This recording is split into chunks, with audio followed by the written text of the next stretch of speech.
Shkodra, e asiguraj pikërisht vendosjes fitoren Mërgata, diaspora, apo mungesa e alternativës tjetër të partive të tjera opozitare?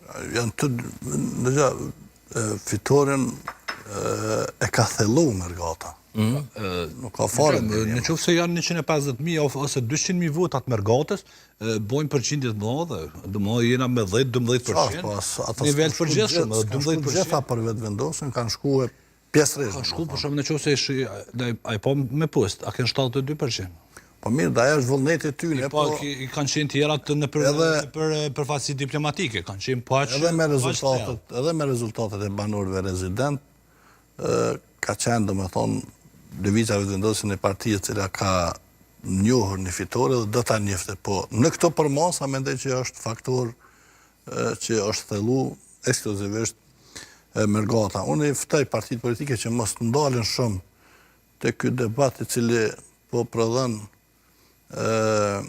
irritim të panevojshëm të pjesa e qytetarëve tonë që jetojnë në Mërgim.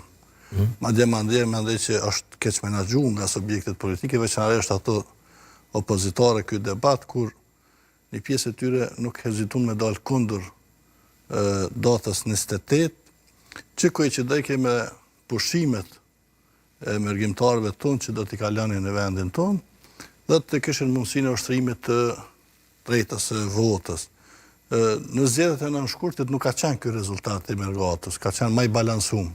Po pikërisht pse u kriju një situatë ku subjektet politike tentun me privu nga e drejta e votës pjesën më vitale të qytetarëve, mendoj që krijoi një mobilizim të jashtëzakonshëm të Mërgatës, ku në mënyrë të papame u drejtun drejt A ishte kjo dhe strategjia e vendosjes duke akuzuar se jeni kundër Mërgatës? Dëgja partitë politike janë në lojë dhe bojnë, do me thonë, çdo njëna për tyne fushatën e vetë, janë në gardë dhe bojnë çdo njëna fushatën e vetë.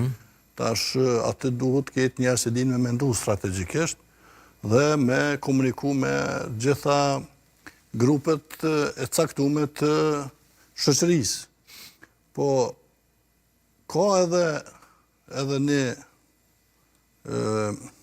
faktor kryesor që opozita nuk ka qenë në nivelin e duhur në 4 vitet e kaluara. Dhe sa më shpejt që kuptojnë subjektet politike që kanë mbetë edhe këtë mandat në opozitë, është më mirë sepse nënshtrohen disa reforma të cilat mund të kryhen për neve 2 vite dhe në garën e ardhshme mund të jenë dinjitoze për të përballë me alternativa, me programe, me kritikat e tyre substanciale që duhet të jenë reale kritikat. Nuk duhet të jenë kritikat jo reale, të cilat ju del boja për 2 avdet.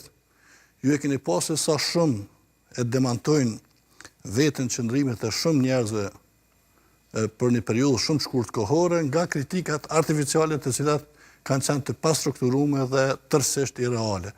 Dhe kjo ka bërë që në mungesë të një alternative të mirëfill të jetë ky edhe rezultat kaq i thellë.